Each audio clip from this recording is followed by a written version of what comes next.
नमस्कार, मी हर्षाली. हॅलो 24 तास या आपल्या खास कार्यक्रमात आपल्या सर्वांचं स्वागत. या कार्यक्रमात आपण विविध अर्थ, शिक्षण यांसारख्या विषयांवर चर्चा करत असतो आणि आजचा आपला विषय आहे 10वी नंतरचे कॉमर्समधील करिअर. आणि यावर मार्गदर्शन करण्यासाठी आपल्या स्टुडिओमध्ये आलेले आहेत प्राध्यापक डॉक्टर नवनीत मानधनी. स्वागत आहे सर तुमचं. नमस्कार. डॉक्टर नवनीत मानधनी ॲम्बिशियस कॉमर्स क्लासेसचे संचालक आहेत. 23हून अधिक वर्ष ते महाराष्ट्रभरातील विद्यार्थ्यांना कॉमर्स विषयक मार्गदर्शन करतात. त्यांनी आतापर्यंत 60,000हून अधिक विद्यार्थ्यांना मार्गदर्शन केलं आहे. CA, CS, CMA, LLBच्या विद्यार्थ्यांना 22 विविध विषय ते शिकवतात आणि त्याचबरोबर 10वी नंतर योग्य करिअर कसं निवडावं आणि त्यासाठी वेगवेगळे मार्ग कोणते आहेत याविषयी ते आजच्या कार्यक्रमात मार्गदर्शन करणार आहेत. चला तर मग विषयाला सुरुवात करूयात. तर सर, सगळ्यात महत्त्वाचं म्हणजे आजचा आपला हा जो कार्यक्रम आहे, ही चर्चा आहे, ती नेमकी कोणासाठी आहे? आजच काही दिवसा अगोदर 10वीचा निकाल आलेला आहे आणि त्यानंतर बऱ्यापैकी काही विद्यार्थ्यांचा डिसिजन झालेला आहे की आपल्याला सायन्समध्ये जायचं आहे, कॉमर्समध्ये जायचं आहे. पण तो असे काही विद्यार्थी आहेत ज्यांचा आणखी निर्णय होत नाही आहे की शाखा कोणती निवडायची आहे. आणि मेनली ज्यांनी ऑलरेडी कॉमर्स सिलेक्ट केलेलं आहे त्यांनी आता त्या करिअरची प्लॅनिंग आणि सुरुवात कशी करावी त्याबद्दल आपण त्यांच्या पॅरेंट्सला आणि विद्यार्थ्यांना सगळी माहिती देणार आहोत. आणि 10वी नंतरचा आता निकाल लागल्यानंतर स्ट्रीम म्हणजेच शाखा निवडताना विद्यार्थ्यांनी काय करावं? ॲक्च्युअलमध्ये महाराष्ट्र बोर्डाचा जर आपण निकाल बघितला आजच्या 10-15 वर्ष अगोदरचे जे मार्क्स आणि आत्ताच्या मार्क्समध्ये जवळजवळ 20 ते 25% तफावत आहेत. कारण आत्ताचे यांचे मार्क्स बेस्ट ऑफ 5 आहे. सेकंडरी यांना जे आहे की 20% प्रॅक्टिकलचे मार्क्स मिळतात. तर बऱ्याचशा वेळेस असं होतं की जेव्हा 10वीचा पर्सेंटेज 90-95% दिसतो तर प्रत्येक पॅरेंट आणि विद्यार्थ्याला असं वाटत असतो की आता माझा मुलगा डॉक्टर किंवा इंजिनियर होणार.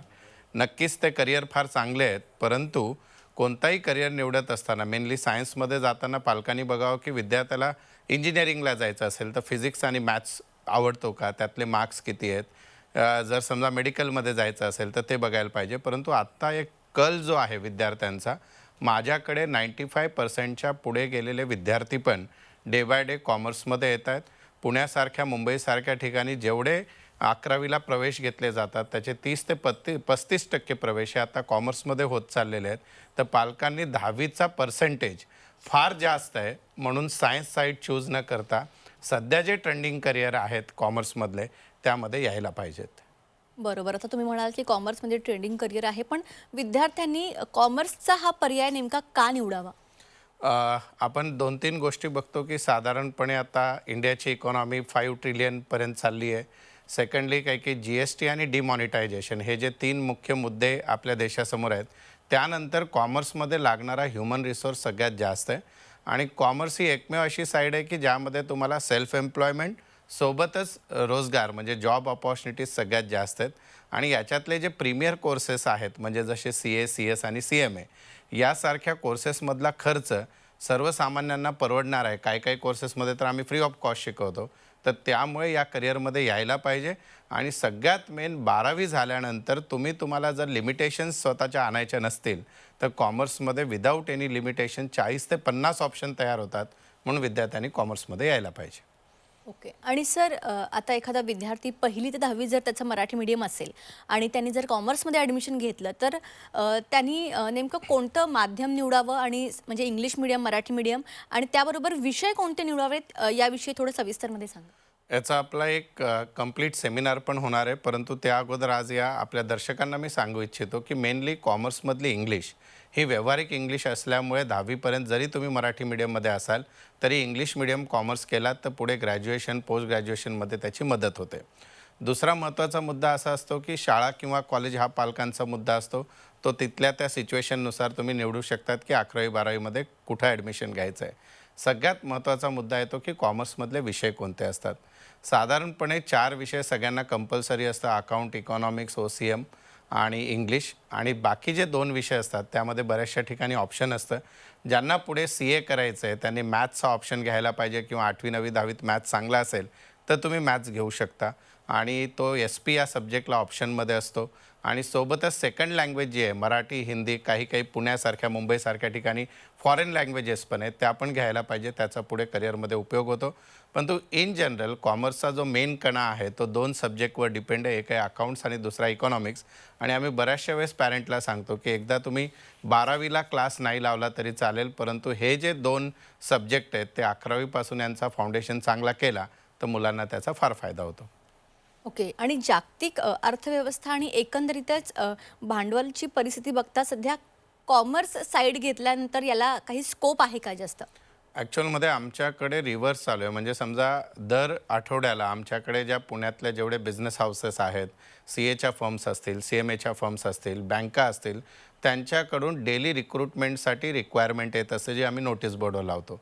आणि एक साधा सोपा गणित आहे की असा एकही महिना गेलेला नाही आहे की जिथं आमच्याकडे डिमांड आलेली आहे आणि म्हणजे डिमांड जास्त आहे आणि सप्लाय कमी आहे. तर एवढा चांगला कॉमर्सला सध्या डिमांड आहे. सोबत फक्त तुम्ही ग्रॅज्युएशन न करता हा प्रॅक्टिकल कोर्स असल्यामुळे यासोबत जे प्रोफेशनल कोर्सेस मुलं करतायत त्या कोर्सेसमध्ये सेकंड टप्प्यापर्यंत म्हणजे इंटरमिजिएट लेवलपर्यंत पण जर विद्यार्थी जात असतील तर त्यांना पण जॉब ऑपॉर्च्युनिटीज भरमसाठ अवेलेबल आहेत. मेनली मुलींसाठी जर सांगायचं झालं की ज्यांना कमी वेळेत जास्त ऑपॉर्च्युनिटी, जॉब ऑपॉर्च्युनिटी किंवा पुढे घरी राहून सेल्फ एम्प्लॉयमेंट म्हणून जरी प्रॅक्टिस करायची असेल तरी कॉमर्समध्ये फार चांगल्या ऑपॉर्च्युनिटीज मेनली GST आणि कंपनी लॉ या सगळ्यांच्या चेंजेसमुळे जास्त आलेल्या आहेत. नक्कीच. आणि कॉमर्समध्ये ॲडमिशन घेतल्यानंतर करिअरचे चान्सेस वेगवेगळे आहेत, पण त्यातल्या त्यात सर्वोत्कृष्ट करिअर कोणतं आहे आणि याची जी तयारी आहे ती 11वीपासूनच करणं गरजेचं आहे का? हा प्रश्न फार सविस्तरपणे पालकांनी पण लक्ष द्यायला पाहिजे की ॲक्च्युअलमध्ये कॉमर्समधला अपेक्स करिअर समजला जातो चार्टर्ड अकाउंटन्सी CA. आणि ह्या कोर्सची स्पेशालिटी काय आहेत की याला कोणत्याही प्रकारचा रिझर्वेशन नाही आहे. Caste base, gender base, age base, income base काही नाही आहे. दुसरी गोष्ट अशी आहे की या कोर्सची तयारी जर तुम्ही 11वीपासून सुरुवात केली तर 12वी होताच इमिजिएटली तुम्हाला परीक्षा देता येते. त्याचा इन्स्टिट्यूटचा निकाल बरेचसे जण म्हणतात की CA कोर्सचा कमी असतो. आपल्याकडे 80 ते 90% मुलं जे 11वीपासून CAची तयारी करतात ते पास होतात. मेनली पुण्याच्या बाहेरचे जे विद्यार्थी आहेत ते पुण्यात आल्यानंतर त्यांच्या कॉलेजपासून राहण्याची व्यवस्था सगळी आम्ही करून देतो आणि तो कोर्स सुरू केल्यानंतर 11वी-12वीचे जे सब्जेक्ट आहेत त्यांचा समतोल साधून आपण CA फाउंडेशनची तयारी करून घेतो. फाउंडेशन झाला की इंटरमिजिएट आणि इंटरमिजिएट झाला की फायनल, म्हणजे 12वी नंतर साधारणतः 3.5 ते 4 वर्षात CAचा कोर्स कंप्लीट होतो.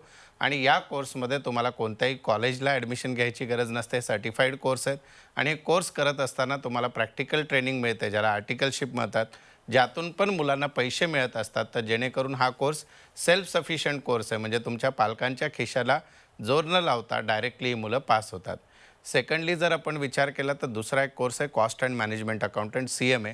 जे विद्यार्थी आता 12वी झालेत किंवा 12वी कॉमर्स नंतर हा कोर्स करू शकतात. त्याला अलीकडे CWA पण नाव होता. त्या कोर्सच्या बाबतीत आपल्या क्लासेसकडून फ्री ऑफ कॉस्ट त्याचे क्लासेस घेतले जातात CMA फाउंडेशनचे.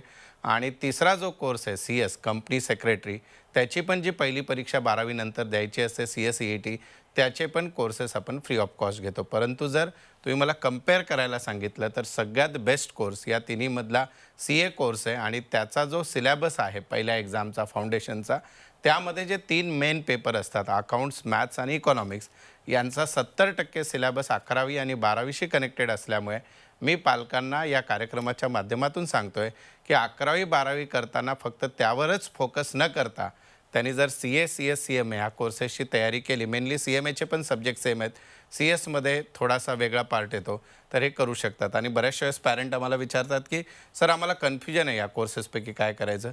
मी तरी साधारण सांगतो की पहिले 11वीचे 3 महिने जाऊ द्या. मुलांना कोणता सब्जेक्ट आवडतो, समजा एखाद्या विद्यार्थ्याला अकाउंट्स, मॅथ्स आवडायला लागला, इको आवडायला लागला, त्यांनी CA करावा. ज्याला न्यूमेरिकल सब्जेक्ट आवडत नाही त्यांनी CS करायला पाहिजे. आणि ज्याला थोडीशी कमी ॲव्हरेज विद्यार्थी आहे, 50 ते 70% आहे आणि तरी त्याला प्रोफेशनल कोर्स करायचा आहे, तर तो CMA करू शकतो. आणि या सगळ्या शिकवणाऱ्या ज्या फॅकल्टीज, सगळ्या कोर्सच्या डिटेल्स आपण आपल्याकडून पॅरेंट्सला देत असतो. ओके. सर, तुमच्या ॲम्बिशियस कॉमर्स क्लासेसबद्दल सविस्तरमध्ये आमच्या प्रेक्षकांना सांगा, कारण का क्लासेस भरपूर असतात, पण विद्यार्थ्यांनी तुमचा क्लास का निवडावा, तुमच्या शिकवण्याच्या टेक्निक्स कशा आहेत, तुम्ही कशा पद्धतीने सिलेबस कंप्लीट करता? ॲक्च्युअलमध्ये सगळे क्लासेस एकाच गोष्टीवर चालतात, ते म्हणजे निकाल. मागच्या 23 वर्षापासून मी स्वतः अकाउंट्स हा सगळ्यात महत्त्वाचा विषय शिकवतो आहे. महाराष्ट्रात फर्स्ट येणारा विद्यार्थी म्हणजे 100पैकी 100 मार्क मिळणारा व्यक्ती फक्त आपल्या क्लासचा असतो. CBSE नावाचा CBSE बोर्ड जो आहे ऑल इंडिया, त्यातली पण फर्स्ट आलेली विद्यार्थिनी आपल्या क्लासची आहे. म्हणजे निकाल हा सर्वोत्कृष्ट आहे, पण मी असं समजतो की निकालापेक्षा मुलांना एक नागरिक बनवण्यासाठी त्यांच्या वेगवेगळ्या ॲक्टिव्हिटीज त्यांना क्लासमध्ये इन्व्हॉल्व करून घ्यायला पाहिजे. तर त्या केसमध्ये माझ्याकडे असणारा प्रत्येक शिक्षक हा 20,000पेक्षा जास्त तासाचा त्यांना अनुभव आहे. म्हणजे साधारणपणे लास्ट 10 वर्षापासून शिकवत आहेत. आपल्याकडे CA शिकवण्यासाठी CA, CS, CMA dual degree 3 degree घेतलेले आहेत. माझ्या स्वतः अकाउंटन्सी रिलेटेड सब्जेक्टवर PhD आणि सगळा वर्क 23 वर्षाचा आहे. हे सगळं विचारात घेता एक्सपिरियन्स फॅकल्टी आणि सगळ्यात मेन पालकांच्या खिशाला परवडेल अशी फीज आणि सोबतच मला असं वाटतं की मी क्लास चालवणारा मालक नाही आहे, मी पहिले शिक्षक आहे आणि त्या शिक्षका अगोदर मी एका मुलाचा पालक पण आहे. तर या नात्याने ज्यावेळेस आम्ही मुलांना शिकवायला सुरुवात करतो तर आमचा पहिला एम असतो की त्या पालकाने त्या विद्यार्थ्यासाठी जे खर्च केलेत त्याचा त्याला पुरेपूर आउटपुट द्यायला पाहिजे. त्या मुलाला सध्या जगात जे चालू आहे तो प्रॅक्टिकल नॉलेज आणि सोबतच बेस्ट रिझल्ट आणि सोबतच आमच्याकडे एक सिस्टीम असतो पॅरेंट अपडेट सिस्टीम. म्हणजे दररोज पॅरेंटला स्टुडंटची अटेंडन्स, त्यांना त्यांच्या रिमार्क, टेस्टचे मार्क्स आणि फोन पर्सनली केले जातात. पॅरेंट्स मीटिंग घेतली जाते जेणेकरून पालकांनी इन्व्हेस्ट केलेला एक एक पैशाचा आम्ही त्यांना आउटपुट देऊ शकू. ओके. आणि सर पुण्याच्या सेमिनारविषयी तुम्ही काय सांगाल? सगळ्यात पहिले पुण्यामध्ये हा सेमिनार जो आहे येत्या रविवारी म्हणजे 11 तारखेला आहे. ओके. ज्यांना पण कॉमर्समध्ये जायचं आहे, आता आपल्याला टीव्हीच्या कार्यक्रमामध्ये मर्यादा असल्यामुळे बरेचसे प्रश्न पॅरेंट्स आपल्याला विचारू शकत नाही. तर असा प्रत्येक पॅरेंट आपल्याला त्या प्रश्नाचं उत्तर देऊ शकतो. आपण त्याची उत्तरं देऊ आणि सोबतच त्या सेमिनारमध्ये तुम्ही या. तुमचा सेंट्रलाइज ॲडमिशन फॉर्म जो असतो 11वीचा तो कसा भरायचा तो पण सांगितला जाईल, कारण महाराष्ट्रात बऱ्याचशा ठिकाणी तो भरायचा असतो. तुम्ही माझ्याकडे क्लास नाही लावला तरी चालेल, पण तुमच्या मुलाची प्लॅनिंग ज्यावेळेस तो कॉमर्समध्ये जातोय तो 11वीपासून व्हायला पाहिजे आणि त्याने आणखी निर्णय घेतला नसेल तरी ती प्लॅनिंग त्याची पूर्णपणे करून घ्यायला पाहिजे, जेणेकरून एक करिअर मॅप जर 11वीपासून सुरुवात झाला तर त्या विद्यार्थ्याला आपण चांगलं एज्युकेशन देऊ शकू. ओके. आता आपल्या प्रेक्षकांमध्ये ज्यांना तुमच्या क्लासेसविषयी अधिक माहिती असेल किंवा ज्यांना तुम्हाला संपर्क करायचा असेल तर त्यांनी कशा पद्धतीने करावा? एक तर त्यांना स्क्रीनवर जो नंबर आहे त्यावर मिस कॉल द्या. त्या कार्यक्रमानंतर आपण त्यांना गुगल मीटवर भेटणार आहोत आणि भेटल्यानंतर त्यांच्या 1 to 1 प्रश्नाचं आपण उत्तर देऊ शकतो. जे प्रेक्षक पुण्यात येऊ शकतात किंवा पुण्यात आहेत त्यांनी डायरेक्टली येऊन भेटलं तरी चालेल. त्या व्यतिरिक्त 11 तारखेला जो आपला सेमिनार आहे त्यामध्ये येऊन प्रश्न विचारू शकतात. आणि या तिन्हीच्या व्यतिरिक्त ज्यावेळेस त्यांना 1 to 1 माझ्याशी बोलायचं असेल मी त्यांच्या सगळ्या शंका सॉल्व करेल आणि सोबतच त्या विद्यार्थ्याला करिअर निवडण्यासाठी मेनली कॉमर्सशी रिलेटेड आणखी बरेचसे करिअर आहेत. MBA करायचं असेल, बँकिंगमध्ये जायचं असेल, लॉमध्ये जायचं असेल, ती पण माहिती आपण त्यांना देऊ शकतो.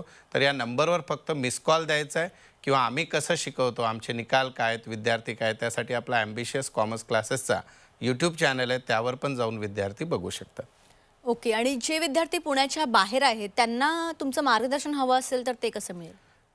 2 प्रकारे होऊ शकतं की एकतर या कार्यक्रमानंतर आपण ऑनलाईन त्यांना भेटणारच आहोत. ओके. सोबतच ते कॉल करून पण बोलू शकतात आणि आणखी जास्त कन्फ्युजन आहे ते पुण्यात येऊ शकतात. आणि त्यांना जे पुण्याच्या बाहेरचे विद्यार्थी आहेत आणि त्यांना जर क्लास लावायचा असेल तर कोविड टाईमपासून आपला ऑनलाईन क्लास पूर्ण इंडिया नाही, इंडियाच्या बाहेर पण म्हणजे आत्ता माझे विद्यार्थी दुबईमध्ये आहेत, इंडोनेशियामध्ये ते शिकतायत तिथून. तर पूर्ण ऑल ओव्हर वर्ल्ड ऑनलाईन शिक्षणामुळे पुण्यात महाराष्ट्रातल्या ग्रामीण भागात राहणारा विद्यार्थी पण हे क्लास फार कमी किमतीत म्हणजे ऑनलाईनमध्ये तर आपली फीस 20% पण नाही आहे, त्यामध्ये तो शिकू शकतो. कॉलेज जरी त्याचा गावातला राहिला तरी त्याला पुण्यासारख्या मुलांसोबत शिकता येईल आणि ओव्हरऑल सिलेबस चांगल्या फॅकल्टीकडून कव्हर करता येईल. ओके. आता विद्यार्थ्यांबरोबरच पालकांना तुम्ही काय मार्गदर्शन कराल? ॲक्च्युअलमध्ये विद्यार्थी सध्याचा गुगल विद्यार्थी स्मार्ट आहे एकदम, त्याला सगळ्या गोष्टीचं नॉलेज आहे. परंतु कधी कधी पालकांना असं होतं की जो आजूबाजूचा वातावरण आहे त्यामुळे त्यांचे निर्णय चुकीचे होतात. फॉर एक्झाम्पल जसं मी कार्यक्रमाच्या सुरुवातीला सांगितलं की मुळात 10वीचे पर्सेंटेज खरे आहेत का, म्हणजे 95% आपण जर विचार केला तर तो आपण जर डिस्काउंटिंग फॅक्टर त्यातला काढला तर तो 70 ते 80%वर आहे. म्हणजे मी मुलांना डिमोटिवेट करत नाही, पण ही परिस्थिती समजून पालकांनी निर्णय घ्यायला पाहिजे की बेस्ट करिअर कोणता आहे. निर्णय घेताना आपल्या मुलाची क्षमता पालकांना माहीत पाहिजे. सेकंडरी जो करिअर चूज करणार आहे त्याला लागणारा पैसा, वेळ आणि त्याला जे शिकवणारे शिक्षक आहेत म्हणजे आमच्यासारखे क्लासेस असतील, जर त्यांना योग्य मार्गदर्शन मिळाला आणि पालकांनी जर त्या विद्यार्थ्यांना आमच्याकडे काउन्सिलिंगला आणलं, काउन्सिलिंगची काही फीस नाही आहे, तुम्ही क्लास लावा हे मी कधी फोर्सफुली सांगत नाही. जर तुम्ही कॉमर्सला येत असाल तर एकदा नक्की आम्हाला कॉन्टॅक्ट करा आणि आणखी एक महत्त्वाची गोष्ट, माझ्यासारख्या क्लासच्या नावाचा आणखी 1-2 क्लासेस आहेत, तर लक्षात ठेवा डॉक्टर नवनीत मानधनी सरांच्या ॲम्बिशियस क्लासेस यामध्ये तुम्ही नक्की या आणि तिथं तुम्हाला आम्ही 1 to 1 मार्गदर्शन करू. ओके सर, तुमचं काही यूट्यूब चॅनल पण आहे का ज्यावर तुम्ही लाईव्ह जाता किंवा व्हॉट एव्हर व्हिडिओज किंवा हां, हे ॲक्च्युली आमचा एक सोशल इनिशिएटिव्ह होता कोविडच्या टाईमवर. ज्यावेळेस मुलं 10वी नंतर फार मोठा गॅप झाला होता, कॉलेजेस सुरुवात होत नव्हती, तर त्यामध्ये आम्ही 11वीचा सगळा बेसिक सिलेबस जवळजवळ 50 लेक्चर सगळ्या विषयांचे फ्री ऑफ कॉस्ट त्यावर ठेवलेले आहेत. तर ज्यांना पण कॉमर्समध्ये यायचे आहेत, कारण कॉमर्सचे कॉलेज सुरुवात होता सेंट्रलाइज ॲडमिशनमध्ये आणखी 2 महिने लागतील. तर या 2 महिन्यात मुलांना जर शिकायचं असेल तर नक्की त्या चॅनलवर जाऊन तुम्ही बेसिक अकाउंट्स, इकॉनॉमिक्स वगैरे शिका. त्याचा तुम्हाला नक्की कॉलेज सुरुवात होताना फायदा होईल. तर त्या चॅनलला सबस्क्राईब करा. त्यात आम्ही कॉमर्सचे नवीन कोर्सेसचे अपडेट देतो, फ्री कोर्सेस त्यावर टाकतो. एक्झामच्या अगोदर आमचे मॅरेथॉन लेक्चर चालतात 12-12 तासाचे रिव्हिजनचे. ते विद्यार्थी फ्री ऑफ कॉस्ट अटेंड करू शकतात. ओके सर, तुम्ही थोड्याच वेळापूर्वी म्हणालात की कॉमर्समधलं उत्कृष्ट करिअर म्हणजे CA. तर CAचा कसा ग्राफ आहे, CAचं शिक्षण किती घ्यावं लागतं आणि त्यानंतर कशा अपॉर्च्युनिटीज आहेत CAसाठी? मेनली बऱ्याचशे गैरसमज पण असे आहेत की सगळ्यात पहिला असा की CA करण्यासाठी मॅथ्स लागतो का, तर बिलकुल नाही. दुसरा असा एक गैरसमज आहे की CA कोणत्या कॉलेजमधून करावा लागतो, तर हा सेंट्रल गव्हर्नमेंटचा सर्टिफाईड कोर्स आहे. तो तुम्ही 10वी नंतर कधीही ऑनलाईन रजिस्ट्रेशन करू शकता. त्याची फीस 9,000 रुपये असते. ती रजिस्ट्रेशन केल्यानंतर 12वी होताच 3 महिन्यानंतर तुमची परीक्षा असते, ज्यामध्ये 4 विषय असतात: अकाउंट, लॉ, मॅथमॅटिक्स आणि इकॉनॉमिक्स. 50% पासिंग पर्सेंटेज असतो. ती फाउंडेशन परीक्षा असते. ती पास झाली की तुम्हाला दुसरा टप्पा द्यावा लागतो, ज्याला आपण इंटरमिजिएट म्हणतो. आणि इंटरमिजिएट पास झाल्यानंतर तिसरा टप्पा असतो फायनल. साधारणपणे इन्स्टिट्यूटचा निकाल शेवटपर्यंत 20% जातो. आपल्याकडे हा फाउंडेशन एक्झामचा 80 ते 90%, इंटरमिजिएट 50% जातो. आणि यामध्ये 2 अपॉर्च्युनिटीज आहेत. एक म्हणजे सेल्फ एम्प्लॉयमेंट, म्हणजे स्वतःची अकाउंट, टॅक्सेशन, GST, फायनान्सची प्रॅक्टिस ओपन करता येते. अदरवाईज कोणत्याही बँकेमध्ये, कोणत्याही पब्लिक लिमिटेड कोणत्याही फर्ममध्ये, कोणत्याही बिझनेसमध्ये जो फायनान्स ऑफिसर असतो मेनली तो CA फर्मचा असतो. आणि नॉट ओन्ली इन इंडिया, जगातले जेवढे CA इक्विव्हॅलंट कोर्स आहेत, जसं USA मध्ये CPA आहे, UK मध्ये ACC आहेत, हे सगळ्या कोर्सेसला फार प्रॉपर असा कन्सेशन CA असलेल्या व्यक्तीला मिळतो आणि तो त्या डिग्रीज पण या बेसिसवर घेऊ शकतो. ओके सर, तुमच्या क्लासेसच्या बॅचेसबद्दल सांगा. कशा पद्धतीने ते ॲडमिशन असतं आणि कोणत्या बेसिसवर तुम्ही विद्यार्थी आपण घेता? 11वीच्या बॅचेस 15 जूनपासून चालू करतोय. जे मुलं आत्ता 12वीत आहेत ते 12वी सोबत पण CAचा कोर्स करू शकतात. तर 12वीच्या बॅचेस 6 जून म्हणजे आत्ता सुरुवात झालेल्या आहेत. आणि सोबतच ज्यांना फक्त CA, CMA, CS कोर्स लावायचा आहे तर CA फाउंडेशनची पण बॅच असते. CMA आपण फ्री ऑफ कॉस्ट शिकवतो, CMA फाउंडेशन, आणि CSET म्हणजे CS. आणि या सगळ्या बॅचेससाठी या नंबरवर त्यांनी संपर्क करायचा आहे. मेनली असं आहे की या सगळ्या बॅचेस दोन्ही पद्धतीने अवेलेबल आहेत. तुम्ही पुण्यात येऊन जर आमच्यासोबत फेस टू फेस शिकणार असाल तर शिका. जर तुम्हाला पुण्यात येणं शक्य नसेल फायनान्शियली किंवा आणखी काही कारणाने, लाईव्ह लेक्चर होतात. जसं मी तुमच्यासमोर आत्ता बसलो आहे तसं शिकवलं जातं. पूर्ण भारतातून ॲट अ टाईम 10-10 हजार विद्यार्थ्यांनी आमचे लेक्चर्स अटेंड केलेले आहेत. आणि तिसरा माध्यम असतो, विद्यार्थ्यांना कधीही कोणताही लेक्चर मिस झाला किंवा त्याला परत बघायचं असेल तर त्यांना रेकॉर्डेड लेक्चर्स प्रोव्हाइड केले जातात. ते 100 वेळेस ते लेक्चर बघू शकतात. आणि आपल्या क्लासचा USP आहे तो म्हणजे आपल्या क्लासच्या वर्कबुक. आणि त्या वर्कबुक पूर्ण महाराष्ट्रात कोणताही क्लास देत नाही. म्हणजे जे नोट्स आहेत आपल्या क्लासचे ते एवढे सुंदर आहेत. त्या नोट्समध्ये विद्यार्थी जेवढं लिहितो, पॅरेंट्सनी फक्त दररोज तेवढं पण वॉच केलं तरी त्यांना कळेल की त्या विद्यार्थ्याला किती कळतं, तो किती रेग्युलर आहे. या सगळ्या गोष्टी त्या वर्कबुकमधून त्यांना प्रोव्हाइड केल्या जातात. आणि ज्या काही मॉडर्न टीचिंग टेक्निक आहे, मग त्या एक्झाम असतील, त्यांना बाकी सगळ्या गोष्टी असेल डेव्हलपमेंटसाठी, ते आपल्याकडून घेतल्या जातात. ओके, आता 10वी नंतर विद्यार्थी आणि पालक जेव्हा क्लास निवडतात तेव्हा त्यांनी नेमक्या कोणत्या गोष्टी विचारात घ्यायला हव्या? कारण क्लासेस बरेच असतात पण त्यांच्या टेक्निक्स वगैरे खूप वेगळ्या असतात. तर त्यांनी कोणत्या गोष्टींवर फोकस करायला हवा? सगळ्यात पहिले तर एक गोष्ट लक्षात घ्या की जर तुम्ही पुण्यात राहत असाल तर आपल्या घराच्या जवळ, आपल्या पुण्यात 8 वेगवेगळ्या ठिकाणी ब्रांचेस आहे, स्क्रीनमध्ये दिसत आहेत. त्यापैकी मोस्ट ऑफ द ठिकाणी सगळ्या फॅकल्टीज ज्या कॅलिबरवाल्या आहेत, इन्क्लुडिंग मी, आम्ही शिकवतो. सोबतच आम्ही क्लासमध्ये ज्या 3 मेथड यूज करतो, म्हणजे मुलगा जर समोर आला तर फार चांगली गोष्ट आहे. एखाद दिवशी जमला नाही तो Google मीटवर ऑनलाईन अटेंड करू शकतो आणि त्यापेक्षा रेकॉर्डेड बघू शकतो. तिसरी गोष्ट असते, पालकांनी बघायला पाहिजे क्लासचा निकाल, जो आमचा सर्वोत्कृष्ट आम्ही द्यायचा प्रयत्न करतो. आणि सगळ्यात महत्त्वाचं, माझ्याकडचा प्रत्येक शिक्षक हा क्वालिफाईड टीचर आहे. कोणी CA आहे, कोणी CS. जे मॅथ्स शिकवतात त्यांनी मॅथ्समध्ये MSc केलेलं आहे. जे इकॉनॉमिक्स, जे लॉ शिकवतात ते LLM आहेत. अकाउंट शिकवणारा व्यक्ती आयदर CA किंवा CMA आहे. तर सांगण्याचं तात्पर्य असं आहे की तुम्ही जो कोर्स करणार आहात त्या फॅकल्टी जर तुम्हाला शिकवत असतील तर नक्की त्या कोर्सचा डिटेल, कारण हे प्रॅक्टिकल कोर्सेस आहेत बरोबर. आणि याचं जेवढं जास्त त्या मुलांना कळेल तेवढा त्यांना फायदा होतो. नक्कीच. तुम्ही या ठिकाणी आलात, खूप चांगलं मार्गदर्शन आमच्या प्रेक्षकांना केलं, विद्यार्थ्यांना केलं, त्यासाठी तुमचे मनापासून धन्यवाद. धन्यवाद. तर 10वी नंतरचं कॉमर्समधलं करिअर का निवडावं आणि त्याचे काय फायदे आहेत, करिअरच्या कोणत्या अपॉर्च्युनिटीज आहेत, याविषयी प्राध्यापक डॉक्टर नवनीत मानधनी यांनी खूप चांगल्या पद्धतीने मार्गदर्शन केलं. ॲम्बिशियस कॉमर्स क्लासेस जे आहेत त्याचे नंबर तुम्हाला स्क्रीनवर दिसत आहेत. ॲडमिशन घ्या त्यामध्ये. लवकरच त्यांची नवीन बॅच चालू होते. नंबर तुम्हाला स्क्रीनवर दिसत आहेत, त्यावर आत्ताच फक्त मिस्ड कॉल द्या. कार्यक्रमात वेळ झाली आता इथेच थांबण्याची. नमस्कार.